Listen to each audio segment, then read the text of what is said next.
not just the end of the tyrant Sheikh Hasina. With this, we put an end to the mafia state that she has created. अब खबर भारत के पड़ोसी देश बांग्लादेश से। Now, dozens of people have been injured by violence at student protests in Bangladesh.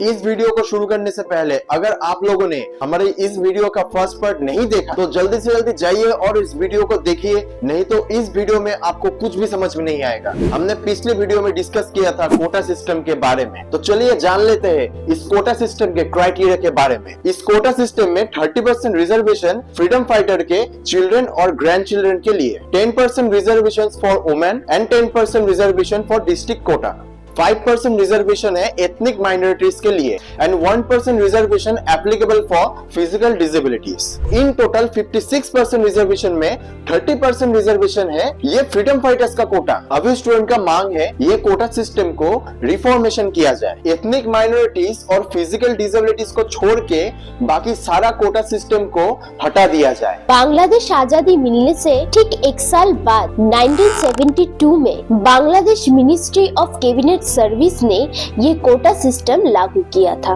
लेकिन उस वक्त 30% reservation सिर्फ फ्रीडम फाइटर के लिए ही एप्लीकेबल था, लेकिन 1997 में ये एप्लीकेबल सिर्फ फ्रीडम फाइटर तक ही नहीं रहा, उसके चिल्ड्रन के लिए भी ये एप्लीकेबल कर दिया था। लेकिन बात तो तब बिगड़ी जब साल 2010 में फिर से सिस्टम को रिफॉर्मेशन करके फ्रीडम फाइटर की ग्रैंड चिल्ड्रन को भी इन कोटा सिस्टम में इंक्लूड किया गया। स्टूडेंट प्रेशर में आके बांग्लादेश सरकार अक्टूबर 2018 में एक सर्कुलर इशू किया, फर्स्ट क्लास और सेकंड क्लास जॉब्स के लिए ये कोटा एप्लीकेबल नहीं होगा। सब कुछ सही चल रहा था, लेकिन कुछ फ्रीडम फाइटर्स के 7 बच्चों ने इस कोटा सिस्टम को लेके हाई कोर्ट में पिटीशन फाइल कर दी इस कोटा सिस्टम को हटाने के खिलाफ। 5 जून 2024 में हाई कोर्ट का डिसीजन आता है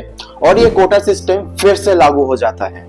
This was the reason why protester rekindle all over the country. Protester कहते हैं कि ये कोटा सिस्टम अनकॉन्स्टिट्यूशनल और इलॉजिकल है। फ्रीडम फाइटर्स को रिजर्वेशन मिल रहा है ये तो ठीक है, लेकिन इन लोग के चिल्ड्रन और ग्रैंड चिल्ड्रन को रिजर्वेशन मिल रहा है। सिर्फ यही नहीं, इस रिजर्वेशन में करप्शन के आरोप भी लगे हैं। गवर्नमेंट डिसाइड करता है कौन फ्रीडम फाइटर है और कौन नहीं। बांग्लादेश सरकार आवामी लीग पार्टी और शेख हसीना की फादर शेख मुजीबुर रहमान बांग्लादेश को आजाद किया था।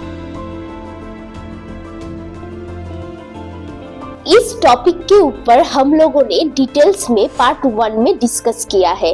अगर आप लोगों ने अभी तक पार्ट 1 को नहीं देखा तो जल्दी से जल्दी जाके पार्ट 1 वीडियो को देख लीजिए। ऐसा आरोप सुनने को मिला है कि इस पार्टी के लोगों को रिजर्वेशन में ज्यादा बेनिफिट मिलता है। 10 जुलाई 2024 में ये बात सुप्रीम कोर्ट में पहुंचती है और सरकार हाई कोर्ट के खिलाफ सुप्रीम कोर्ट में अपील करती है, लेकिन प्रोटेस्ट अभी तक रुकते नहीं। प्रोटेस्टर के साथ ऑपोजिशन पार्टी मतलब बांग्लादेश नेशनलाइज्ड पार्टी भी जुड़ जाता है। इस प्रोटेस्ट को रोकने के लिए police sound grenades, tear gas, rubber bullets की इस्तेमाल करते हैं। यूनाइटेड नेशन सेक्रेटरी जनरल से स्टेटमेंट आते हैं कि the government should refrain from using threats और वायलेंस अगेंस्ट द प्रोटेस्टर, लेकिन सरकार प्रोटेस्टर के साथ बातचीत करने में तैयार है, पर ये प्रोटेस्ट अभी एक जंग की रूप ले चुके हैं।